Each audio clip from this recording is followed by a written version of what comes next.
하나님 말씀 시편입니다.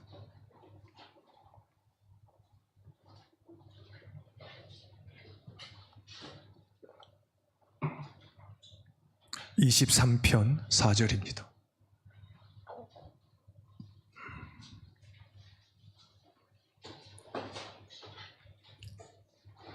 함께 받들어서 읽겠습니다.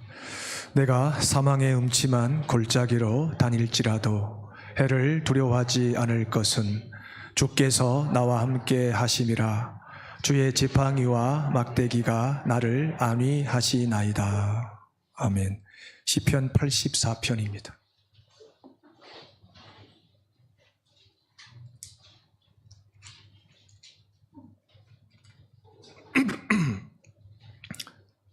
(6절입니다) 함께 받들어서 읽겠습니다. 그들이 눈물 골짜기로 지나갈 때에 그곳에 많은 샘이 있을 것이며 이른 비가 복을 채워주나이다. 아멘. 호세아 2장입니다.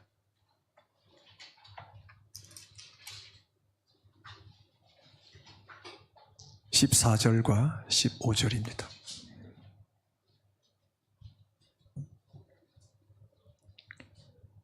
같이 봉독합니다. 그러므로 보라, 내가 그를 타일러 거친 들로 데리고 가서 말로 위로하고 거기서 비로소 그의 포도원을 그에게 주고 아굴 골짜기로 소망의 문을 삼아 주리니 그가 거기서 응대하기를 어렸을 때와 애굽 땅에서 올라오던 날과 같이 하리라. 아멘. 골짜기를 지날 때라는 이 말씀의 의미를 성령의 가르침을 통해 함께 배우며 나를 향한 또 내 가족과 우리 교회 향한 주의 음성을 함께 듣고자 합니다. 하나님의 자녀인 우리가 이 땅에 사는 동안 무시로 구하는 것이 있습니다. 예배 행위라든지 기도 행위 속에 우리는 우리의 소원과 간구를 하나님 앞에 직접적으로 또는 간접적으로 은연중에 표현합니다. 그런데 우리가 구하고 찾고 두드리는 것은 마치 약속이라도 한 것처럼 똑같다는 겁니다. 그게 뭐냐면 형통한 삶과 평안입니다. 아마 여러분은 오늘도 하나님을 예배하면서 하나님이 주시는 형통한 삶과 평안에 대한 믿음과 소망을 갖고 이 자리에 앉아 계신 줄 믿습니다. 저도 제 속을 들여다봤더니 내가 여지껏 믿음을 배우면서 하나님 앞에 가장 많이 구했던 내용이 무엇인가? 예수님을 닮아가는 성품이었을까요? 하나님의 선한 뜻에 대한 적극적인 순종이었을까요? 그렇지 않았습니다. 아주 작은 믿음을 하나님께 보여드리고 그 대가로 형통한 삶과 평안을 끊임없이 구했습니다. 설교할 때는 그의 나라와 그의 일을 먼저 구해야 하고 순종이 제사보다 낫다고 제가 아주 힘주어 말했습니다. 저에게, 여러분에게 그렇게 외쳤지만 제가 하나님과 저만 있을 때 제 속을 들여다봤더니 제가 하나님께 이렇게 구하고 있습니다. 하나님 아버지, 형통하게 해주시고 평안한 삶을 살게 해주십시오. 이걸 구하고 있었습니다. 그게 우리의 한계입니다. 저의 한계이고 여러분의 한계입니다. 그 한계를 우리의 의지, 능력, 각오, 다짐으로는 절대 극복할 수가 없습니다. 시편에 보니까 시편 기자가 이런 고백을 합니다. 주께서 나를, 우리의 체질을 다 아십니다. 우리는 주님 앞에 먼지였습니다. 이렇게 말합니다. 티끌이었습니다. 어디서 많이 본 표현입니다. 아브라함이 하나님 앞에 나아가서 롯과 소돔성을 위해서 기도할 때 이렇게 고백했습니다. 주여, 티끌과 제 같은 자이지만 주께 감히 고합니다. 이렇게 표현했습니다. 하나님이 우리를 아시는데 우리가 입을 열 때마다 형통한 삶과 평안을 구할 뿐 하나님의 선하신 뜻과 이 땅의 공의와 정의가 이루어지는 것에 대해서 우리가 가끔 말로는 구하지만 마음 깊은 곳에는 별로 관심이 없다는 것도 하나님이 알고 계십니다. 그게 우리 믿음의 현 주소입니다. 그런데 문제가 있습니다. 이 형통하고 이 평안한 삶을 통해서는 우리가 절대로 영원히 배울 수 없는 신앙의 내용, 아니 믿음의 본질이라고 하는 것이 있습니다. 형통한 삶, 평안, 하나님이 하나님의 자녀에게 약속하시는 복입니다. 의인의 형통과 평안은 복입니다. 하지만 그것 가지고는 죽었다 깨어나도 배울 수 없는, 하나님이 가장 주고 싶어 하시는 그것을 배울 수가 없다는 겁니다. 그게 뭘까요? 하나님의 자녀의 인격과 성품을 대표하는, 하나님의 자녀는 어떤 사람이냐, 도대체 의인은 어떠니냐라고 물었을 때에 성경이 이렇게 대답합니다. 하나님께서 보실 때 온유하고 겸손한 자다. 그걸 배울 수가 없다는 겁니다. 어떤 환경 속에서? 형통한 삶과 평안 속에서는. 이게 배워질 것 같은데 안 배워집니다. 우린 형통하고 평안할 때 우리 실체를 드러냅니다. 우리가 뼛속까지 교만한 자였다는 것을 우리가 사람들 앞에 은연중에 보여줍니다. 그리고 우리 자신에 대해서 소스라치게 놀랍니다. 태생적 죄인인 우리는 성경에 의하면 뼛속까지 교만한 자입니다. 그런데 이 교만이라고 하는 죄, 실체는 다른 그 어떤 것으로도 죽일 수가 없었습니다. 오직 예수 그리스도께서 십자가에서 보여주신 그 속죄와 속량과 구속과 대속의 죽음을 통해서만 이 죄를 죽이셨는데, 이 십자가의 도의 능력이 내게 적용이 되고 내가 그 도의 믿음으로 순종하고 복종할 때만 내 안에 남아있는 이 교만의 실체를 계속해서 죽여갈 수가 있습니다. 그런데 그 환경은 형통한 삶과 평안 속에서는 우리가 기대할 수 없어요. 이걸 우리가 죽이기 위해서 우리가 반드시 받아들여야만 되는, 우리가 인정해야만 되는 환경이 있습니다. 사망의 음침한 골짜기, 눈물 골짜기, 아굴 골짜기가 바로 그것입니다.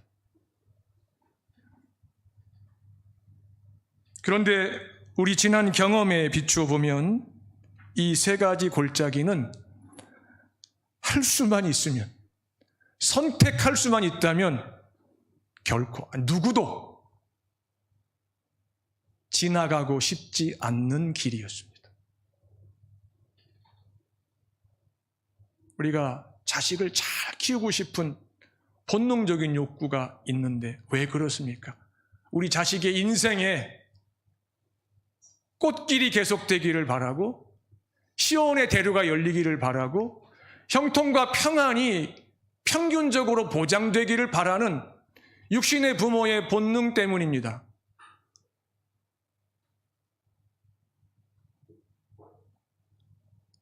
그런데 그렇게 되지 않죠. 이 세 가지 골짜기를 부득이하게 지나갔습니다. 지금도 우리는 함께 지나가고 있고 또 각각 개별적으로 경험합니다. 처한 환경이 다양하기 때문에 어떤 이는 지금 사망의 음침한 골짜기를 지나며, 어떤 이는 눈물 골짜기를 지나며, 어떤 이는 아골 골짜기와 같은 끔찍한 시간을 견뎌냅니다. 전에 겪었기 때문에, 몇 번 지나왔기 때문에 다시는 지나가지 않을 것 같고 겪고 싶지 않는데 또 겪고 있고 지나가고 있습니다. 두 번 다시 만나고 싶지 않는 환경들이죠, 살면서. 제가 목사지만 제가 원하는 목회 환경은 여러분이 원하는 여러분의 가정의 환경과 직장의 환경과 자녀의 환경과 똑같습니다. 제가 원하는 목회 환경도 마찬가지. 저뿐 아니라 이 땅의 모든 목사들이 똑같을 겁니다. 이 땅의 모든 성도들이 똑같을 겁니다. 하나님이 은혜를 베푸셔서 이제 이 세 가지 골짜기는 더 이상 지나가지 않고 시온의 대로만 계속되는 믿음의 여정을 우리가 하나님 앞에서 구합니다. 여러분 한번 여러분이 지나왔던 인내했던 시간들 한번 돌아보십시오. 사망의 음침한 골짜기를 지날 때 왜 사망의 음침한 골짜기라고 표현했을까요? 하나님이 허락하시는 그 고통과 고난의 무게가 너무 무겁고 그 시간이 언제 끝날지 알 수 없고 끝이 안 보일 때 우리는 충동적으로 죽고 싶다. 차라리 이 경험을 한 번도 안 해봤다면 아직 어른이 아닙니다.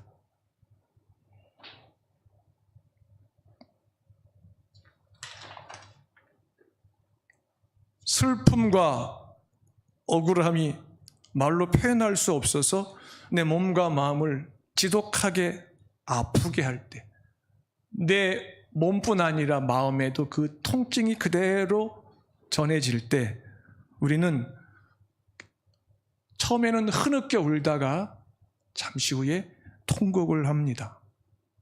이럴 때 눈물 골짜기를 지나간다, 지나왔다 이렇게 고백합니다. 이런 골짜기를 경험한 사람들은 어른이 됩니다. 어른이 됩니다. 구원과 상관없이 불신자들도 이런 경험을 하면은 자기 인생에 대해서 제법 겸손해집니다. 다른 사람의 고통과 아픔에 대한 공감이 훨씬 깊어집니다. 그런 사람들을 만나는 것은 아주 유쾌한 일입니다. 내가 그런 사람이 된다고 하는 것은 상대방에게 엄청난 축복입니다.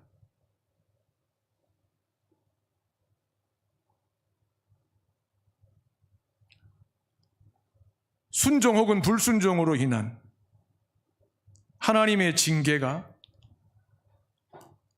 너무 엄청날 때, 그 징계가 내 영혼과 내 육체를 하나님과 사람 앞에서 발가벗겨 버려서 수치스러움을 느낄 때 악을 골짜기를 지나간다고 합니다. 그건 저주거든요. 그래서 성경에 보니까 하나님의 자녀들이 이 악을 골짜기를 지나가는 것을 제3자가 보면서 이런 생각을 한답니다. 저 사람은 아무리 봐도 자기가 섬기는 신의 저주를 받은 것이 분명해. 다윗이 이 악을 골짜기와도 같은 시간을 견뎠습니다. 여러분 혹시 살아남기 위해서, 살기 위해서 여러분의 대적 원수 앞에 가서 미친 사람 취급을 당한 적, 미친 사람처럼 연기를 하신 적이 있습니까? 살아남기 위해서. 우리는 아직 그 정도까지는 안 갔어요. 우리도 살면서 험한 꼴을 다 각각 주관적으로 경험했지만 다윗이 아기스 앞에서, 블레셋 왕 아기스 앞에서 침을 막 질질 흘리면서 완전히 미친 사람 행세를 했거든요. 살기 위해서. 그게 악을 골짜기죠. 근데 다윗이 왜 그런 일을 당했습니까? 순종했기 때문에. 순종했기 때문에. 우리는 믿음을 배우면서 저부터 하나님 순종할 테니까 형통한 삶과 평안을 보장하셔야 됩니다. 그래 기도하죠. 그걸 누가 믿음이 아니라고 말할 수 있겠습니까? 그건 믿음입니다. 하지만 하나님이 원하시는 수준의 믿음은 아닙니다. 우리는 저부터 돌아보니까 각자가 자기가 원하는 믿음에 딱 도달하게 되면 더 이상 믿음에 관심이 없어지는 것 같습니다.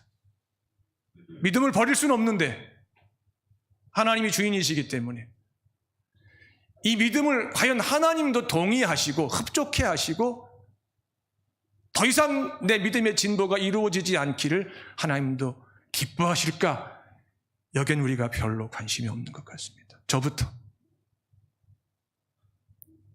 그래서 하나님은 우리가 이해할 수 없는 환경 속으로 데리고 들어가시고 우리가 아우성을 치면서 빨리 거두어 가시라고 요구하시는 그 시간을 감당하게 하시는 것 같습니다. 성경에 등장하는 믿음의 조상들의 정직한 고백에 의하면 모든 하나님의 자녀의 믿음의 여정은, 참된 믿음의 여정에는 반드시 한 명도 예외 없이 이 세 가지 골짜기가 다 있습니다. 이게 하나님이 정하신 간격을 따라서 이게 기가 막히게 조화와 배합을 이루고 있습니다. 앞으로도 믿음의 여정 마칠 때까지 우리가 반드시 통과해야 되는 이 세 가지 골짜기가 남아있다고 하는 이 불편한 현실, 이 사실을 우리는 하나님 앞에서 겸손하게 받아들여야만 합니다. 성경에는 믿음의 여정에 푸른 초장과 쉴만한 물가와 시온의 대로만 있다고 말씀하신 적이 없습니다. 성령으로 거듭나서 믿음의 여정을 시작하여 마친 하나님의 종들, 하나님의 백성들의 믿음의 여정을 우리가 후손으로서 이렇게 성경을 통해서 수없이 확인해 봤지만 푸른 초장과 쉴만한 물가와 시온의 대로로만 구성된, 이루어진, 편집된 그런 믿음의 여정은 없습니다. 그때도 없었고 지금도 없고 앞으로도 없습니다. 왜? 그 길은 예수님께서 말씀하시기를 크고 넓어 찾는 이가 많지만 멸망에 이르는 길이기 때문에 그렇습니다.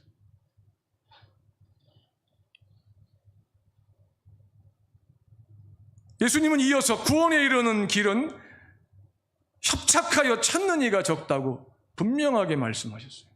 협착하여 찾는 이가 적다. 협착하다. 좁고 좁다는 표현이에요. 당연히 찾는 이가 적을 수밖에 없죠. 그러면 그런 길이 어떤 길이냐? 시편 기자가 지나갔던 길. 바벨론 포로로 잡혀갔다가 70년 만에 예루살렘으로 돌아왔던 우리 믿음의 조상들이 지나왔던 길. 사망의 음침한 골짜기, 눈물 골짜기, 소망의 문으로 바뀐 악을 골짜기. 이런 길이었습니다. 왜 하나님께서는 하나님을 반역한 나를 사랑하신다고 하며 구원하신다고 하면서 독생자를 내어주실 정도로 무한한 희생을 하셨는데 왜 그런 나를, 그런 우리를 이 땅에 두시고 우리가 그렇게 가고 싶지 않다고, 가기 싫다고 하나님 앞에 때로는 악을 써대는 이 세 골짜기, 이 세 가지 길을 지나가게 하시느냐는 겁니다. 그 이유가 뭘까요? 교회가 이 이야기를 하지 않는다면 그 교회는 참된 교회가 아닙니다. 왜 그렇게 하실까요, 하나님께서? 첫째, 하나님의 영광 때문입니다. 둘째, 하나님의 자녀인 나와 우리의 믿음과 영혼의 유익 때문입니다. 예수님이 사망의 음침한 골짜기와 눈물 골짜기와 악월 골짜기를 지나가신 첫 번째 조상입니다. 예수님을 제외한 나머지 모든 하나님의 백성들은 자기 죄 때문에, 남아있는 죄의 본성의 흔적 때문에 이 세 가지 골짜기를 주기적으로 지나갑니다. 간혹 의인들 중에 큰 은총을 입은 자들이 순종했음에도 불구하고 예수님의 고난에 참여하는 것이 무엇인지를 배우는 중에 불순종하지 않았는데도 이런 골짜기를 지나가는 경우도 있습니다. 욥도 그런 분 중에 한 분이었고, 다니엘도 그런 분 중에 한 분이었고, 다윗도 그런 분 중에 한 분이었습니다. 선지자들과 의인들, 사도들이 바로 그런 부류에 속하는 사람들이었는데 그 나머지 대부분의 하나님의 자녀들은 99.9%가 자신의 허물과 불순종과 범죄함과 행악함으로 인해서 회개하지 않음으로 인해 가지고 이런 골짜기들을 주로 지나가야만 했었습니다. 중요한 것은 하나님 아버지께서 하나님의 독생자이신 예수 그리스도께서 이 세 가지 골짜기를 다 통과하게 하시면서 영광을 받으셨다고 하는 사실이에요. 사단이 예수님을 유혹했어요. 그 골짜기 통과하지 않고도 영광을 받을 수 있지 않느냐, 구원할 수 있지 않겠느냐, 그 길 가면 되지 않겠느냐. 예수님이 마지막에 하셨던 기도가 뭡니까? 아버지, 이 골짜기를 지나가지 않고도 제가 아버지의 뜻을 이룰 수 있지 않겠습니까? 이런 기도를 하시는 거예요. 그걸 우리에게 적용시키면 우리가 지극히 연약한 믿음을 가지고 하나님 굳이 이렇게 하지 않으셔도 얼마든지 우리를 통치하실 수 있고 우리를 천국까지 데려가실 수 있지 않겠습니까? 우리는 그렇게 가고 싶은데요. 우리가 이렇게 적용할 수 있는 거예요. 그런데 하나님께서 뭐라고 그러셨어요? 예수님의 그 기도를 거절하시죠. 예수님 뭐라고 하나님 앞에 반응하십니까? 내 원대로 하지 마옵시고 아버지 원대로 하시옵소서, 이렇게 말합니다. 실제로 주 예수 그리스도께서 걸어가신, 지나가신 이 골짜기들을 통해서 하나님의 선하심과 하나님의 전능하심과 하나님의 거룩하심과 하나님의 완전하심이 온 우주를 충만하게 채우고도 터뜨려 버릴 만큼 완전하게 나타났습니다. 이 골짜기를 지나가야만 하나님 아버지께서 우리를 창조하시고 구원하시면서 하나님이 갖고 계시는 우리에 대한 무한히 선하신 뜻, 그냥 기계처럼 말 듣는 인격이 아니고 장성하여서 하나님 아버지와 주 예수 그리스도와 성령 하나님과 동등한 자리에 올려놓으시고 성부와 성자와 성령 삼위가 영혼 속에서 무한한 사귐과 교제 속에서 무한히 복되셨던 것 같이 우리를 그 사귐 속으로, 그 교제 속으로 데리고 들어가셔야만 하기 때문에 우리는 이 세 가지 골짜기를 우리의 원함과 선택과 결정과 상관없이 하나님의 지극히 선하신 뜻에 의해서 지나가야만 합니다. 혼자 지나가면 다 기절하고 실신하고 포기할 것을 아시고 교회라고 하는 이 신령한 공동체 속에 한 구성원으로 포함시키셔서 교인과 목사가 하나가 되게 하시고 성령 안에서 한 뜻을 품게 하시고 형제와 자매가 성령 안에서 한 몸을 이루게 하셔서 함께 짐을 지고 함께 울며 함께 고통을 나누며 함께 기뻐하며 징계도 함께 받으며 무한하신 하나님에 대해서 끊임없이 깊은 이해를 하게 하시는 겁니다. 이것이 믿음입니다.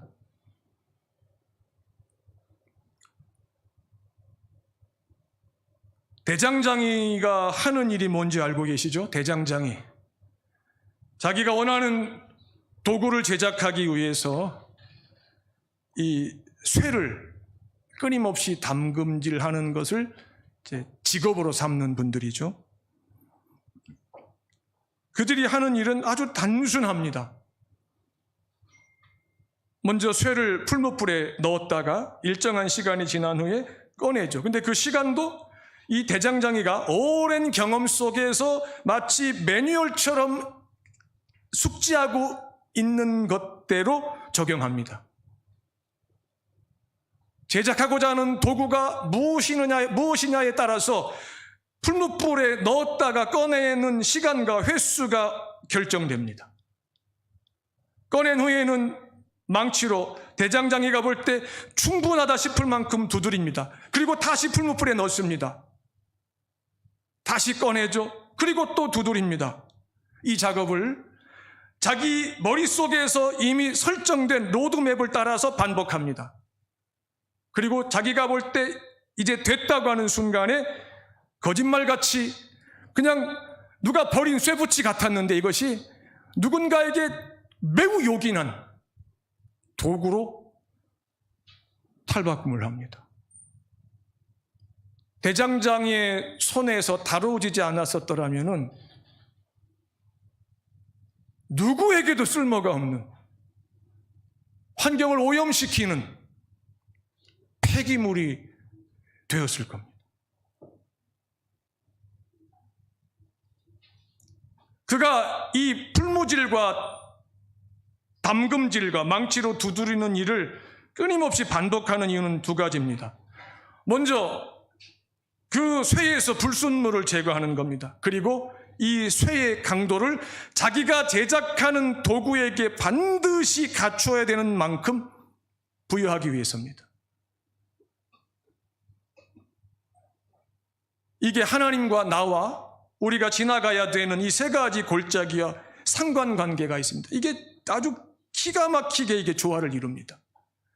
하나님께서는 내 믿음에서 하나님이 결코 보실 수 없는 불순물들을 제거하시기 위해서 담금질을 하시고 망치질을 하시고 풀무질을 하신다는 거죠.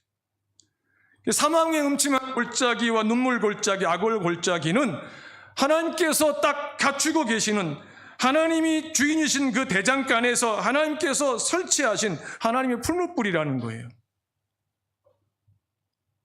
전능하시기 때문에 사실 이게 필요 없지요. 없는 것을 있게 하시는데, 예? 그분이 원하시면은 그냥 순식간에, 시간으로 측량할 수 없는 그 순식간의 찰나에 우리가 예수님처럼 얼마든지 될 수 있어요. 근데 그렇게 안 하시겠다는 거예요. 이게 우리가 믿음의 입문에서 하나님을 대면해 갈 때 결국 결정적인 순간에 부딪히게 되는 하나님의 생각과 내 생각의 상반된 충돌이에요.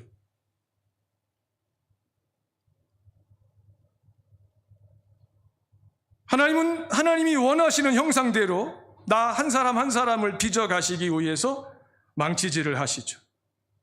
그래서 우리가 본능적으로 피하고 싶은, 두 번 걷고 싶지 않는 이 세 가지 골짜기와 그 길은 그분의 손에 쥔 망치라는 겁니다. 그 시간을 충분히 겪게 하신 다음에 하나님께서 보실 때 됐다. 어떤 일이 벌어질까요? 내 믿음이 하나님 앞에서 정금 같아집니다. 정금 같아집니다. 하나님 보시기에 심히 좋은 모습을 갖춥니다. 하나님이 이것을 목적하고 계십니다. 그런데 우리는 그 하나님의 손에 이끌려서 처음으로 사망의 음침한 골짜기에 들어섰을 때 무엇을 경험했습니까? 여러분 기억나지 않습니까? 본능적인 두려움이었어요. 무서움, 공포 그 자체였죠. 하나님의 손에 이끌려서 들어선 사망의 음침한 골짜기였는데 하나님이 옆에 계신다고 하는 것이 실감이 안 나는 거예요.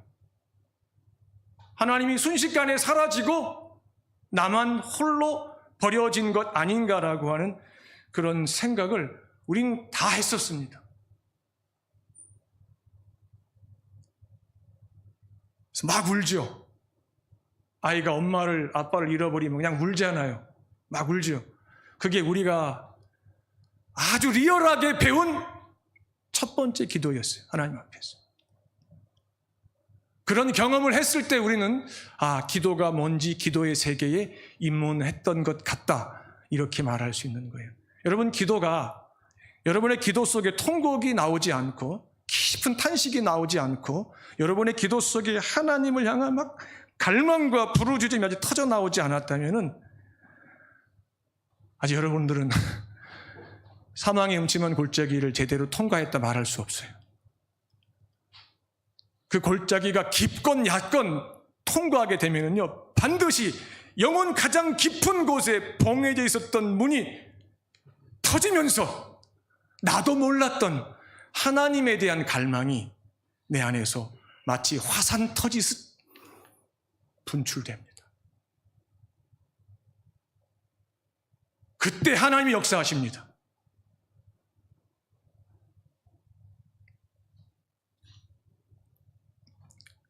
그렇게 처음 발을 들여놓게 된 그 골짜기, 내가 얼마나 의식하느냐, 내가 얼마나 확신하고 있느냐 아무 상관없어요. 중요한 것은 하나님께서 보실 때 내가 하나님의 손에 붙잡혀서 그 골짜기에 들어섰다고 하는 사실입니다. 그래서 하나님과 함께 지나가는데 어느 순간 예기치 못했는데 어느 순간 난생 처음 내 마음에서 내 영혼에서 그분의 세미한 음성이 들립니다. 골짜기에 들어서기 전까지는 한 번도 들어본 적이 없었던 음성이에요. 목사의 설교를 듣는 것도 주님의 음성을 듣는 것이라고 합니다. 그런데 이것과 다른 성격, 똑같은 하나님의 음성인데 다른 차원의, 다른 충격을 경험하는 거예요. 그걸 시편 기자가 주의 지팡이와 막대기가 나를 안위하셨습니다. 이렇게 빗대어서 표현한 거예요. 사망의 음침한 골짜기를 지나가지 않았었다면 절대 들을 수 없었던 단 한마디 그분의 세미한 음성이 공포와 두려움과 무서움에 사로잡혔던 내 영혼을 송두리째 건져내시는 거짓말 같은 일, 담대함과 평안이 그 자리를 대신하는, 어디서? 내가 처음 듣게 된 그분의 세미한 음성에서. 시편 기자가 이런 고백을 했더라고요. 주께서는 주를 경외한 자를 자식같이 여기시며 그를 긍휼히 여기신다고 말씀하셨어요. 여러분의 친정 부모님, 아니면 남자들 같은 경우에는 본가의 부모님이 생존해 계신다면 부모와 자식의 관계는 흉허물이 없다 그러죠. 네, 자식이 아무리 허물이 있어도 부모는 자기 허물로 여기고 그 자식을 죽는 순간까지 품으려고 한다죠. 악한 부모일지라도 자식을 그렇게 대하고자 합니다. 그렇다면 지극히 선하신 하나님께서 이 골짜기를 지나가면서 슬픔과 두려움에 사로잡힌 자기 자녀를 어찌 건져내시지 않으시겠어요? 그때 하나님이 아버지가 맞으시구나, 이걸 경험하는 거예요. 제가 헌금 기도와 가끔 예배 중에 회중 기도를 할 때 제 기도의 시작이 언제나 지난 만 18년 동안 한결같았습니다. 하나님, 우리 아버지였어요. 그 말은 제가 여러분처럼 하나님의 나의 아버지 되심을 경험했고, 그 경험이 누구와 견주어도 결코 부족하지 않았고, 그러나 그 경험에 안주하지 않고 앞으로 계속 그 경험을 더 풍성하게 하고 싶다는 제 신앙 고백인 거죠. 여러분도 마찬가지겠죠. 이 골짜기를 지나면서 듣게 된 주님의 세미한 음성이 내 영혼을 돌아보게 하며 잊고 있었던, 회개하지 않았던, 토해내지 않았던, 하나님이 그토록 미워하시는 그 죄를 의식합니다. 그리고 하나님과 같은 감정 정서가 되어서 그 죄에 대해서 적대감을 갖게 하고 혐오감을 갖게 하고 내게서 속히 떠나가기를 하나님 앞에 구합니다. 그 과정에서 주 예수 그리스도 안에서 나타난 하나님의 무한하신 자비와 긍휼과 공의로우심 앞에 호소합니다. 뭐예요? 용서를 구하는 거죠. 그때 거룩한 슬픔에 사로잡히고 하나님이 기뻐하시는 순전한 눈물, 경건한 눈물을 흘립니다. 그래서 눈물 골짜기라고 합니다. 그러니까 사망의 음침한 골짜기와 눈물 골짜기는 별개의 골짜기가 아니고 한 골짜기의 양면이다, 이렇게 이해하시면 됩니다. 눈물 사망의 음침한 골짜기를 지나면서 주의 세미한 음성을 듣게 되었을 때에 내 영혼이 새롭게 깨어나고 하나님과 같은 마음으로 내 안에 버리지 못한 것들, 더러운 것들, 악한 것들을 도려내기를 구하고 그것에 대하여 슬퍼하며 불순종했던 지난 날들 하나님 앞에 아파하고 하나님의 마음을 심히 근심케 한 것에 대해서 가슴을 치면서 후회할 때 흘리는 눈물입니다. 이 눈물이 내 영혼을 평안하게 하고 담대하게 하고 하나님 앞에서 안전하게 합니다. 이 눈물이. 이 사망의 음침한 골짜기를 지날 때, 눈물 골짜기를 지날 때만 경험하는 특별한 은혜입니다. 주의 말씀에 대한 이전과는 전혀 다른 경험을 합니다. 이런 거죠. 야, 이 말씀이 그런 뜻이었어? 형통한 삶과 평안 속에서는 절대로 깨닫지 못했던 말씀의 의미였어요.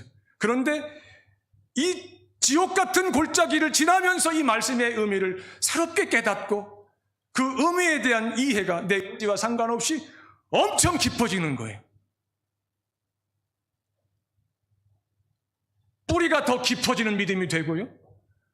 이 정도의 가뭄에는 결코 물이 마르지 않는 샘이 더 깊어진 믿음으로 변해가는 거예요. 어디에서?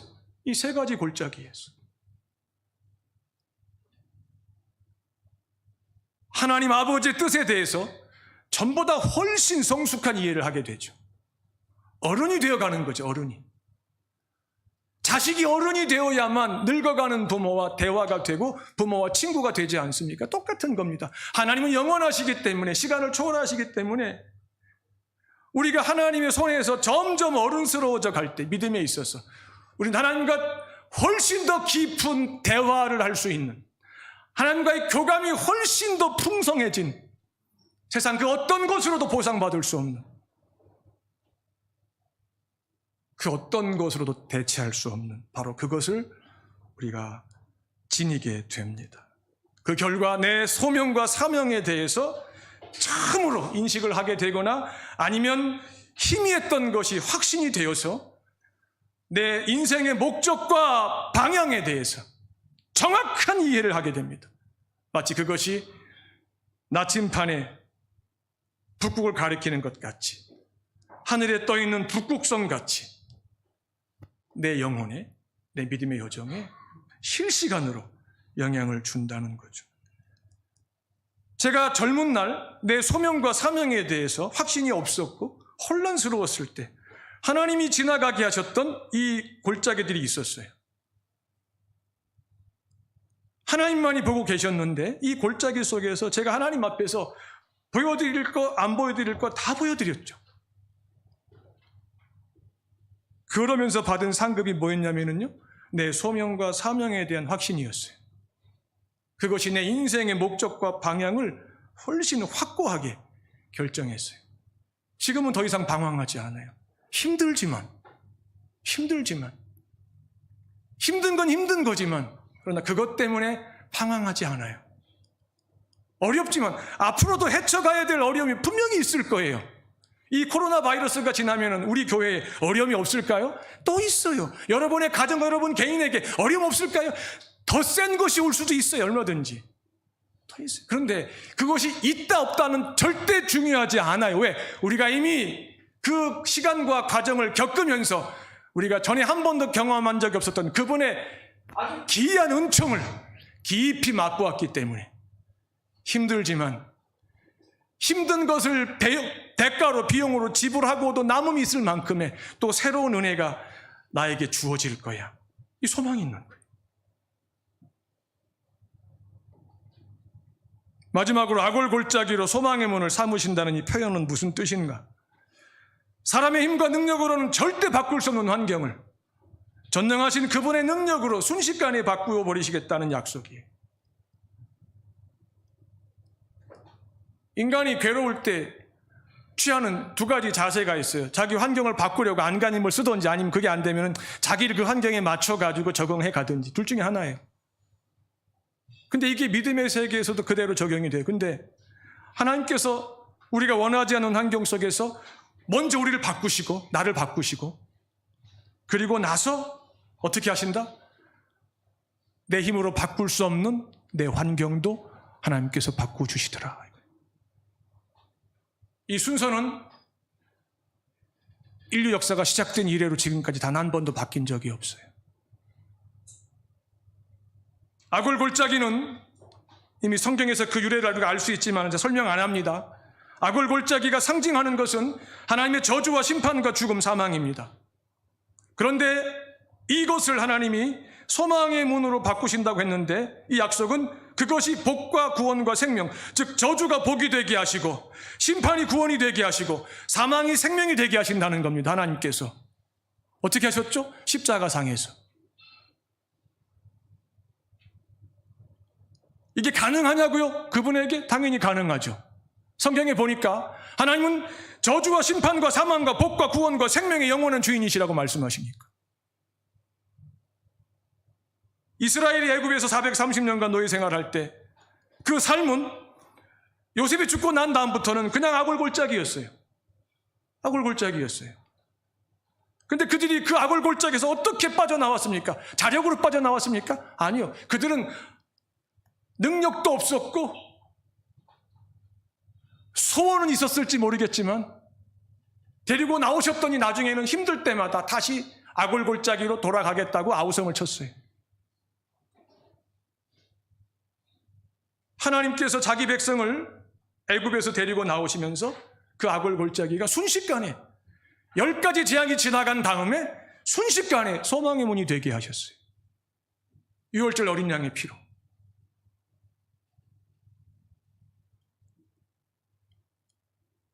정하신 시간이 되면 우리 힘으로는 절대 바꿀 수 없는 이 환경이 하나님의 손에 의해서 반드시 바뀌어집니다. 정하신 시간이 되면.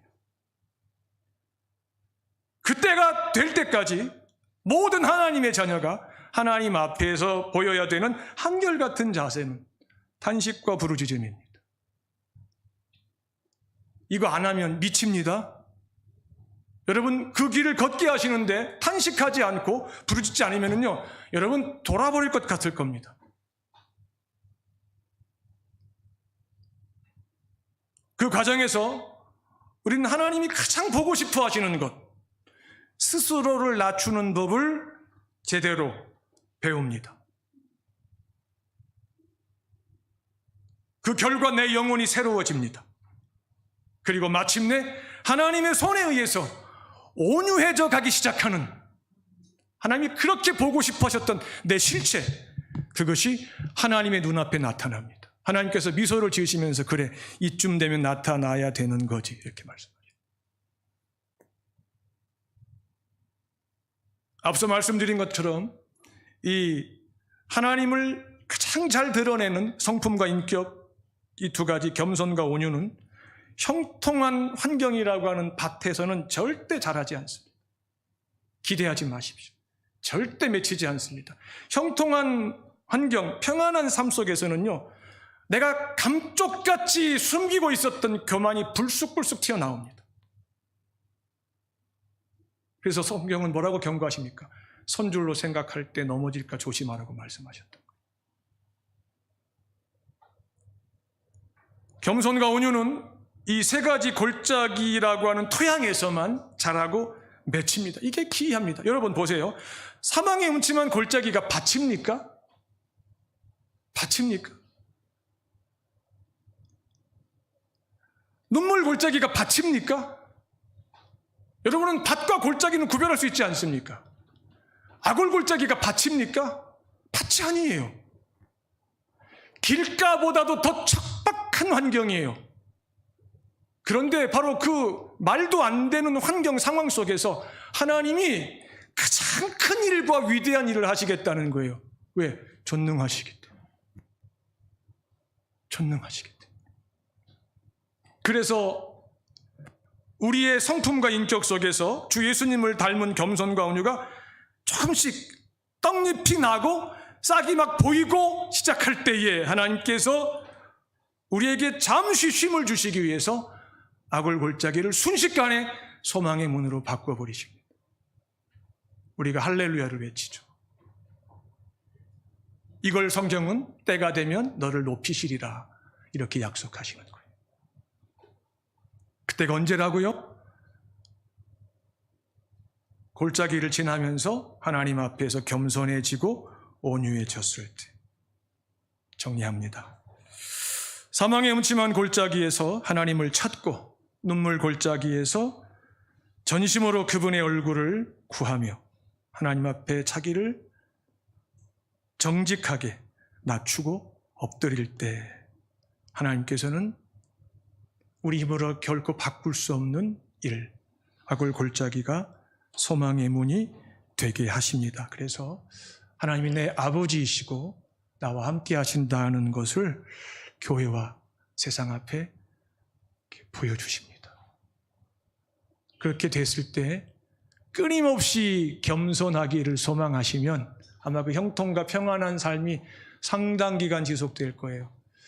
요셉과 다니엘의 그 형통과 그 평안의 비결은 그들의 탁월함이 있지 않았습니다. 속지 마세요.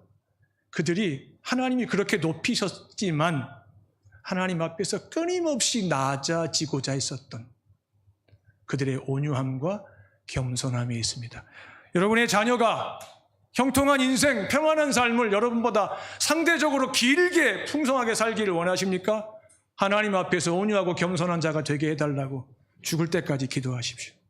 그 약속이 이루어질 줄 믿습니다. 기도합시다.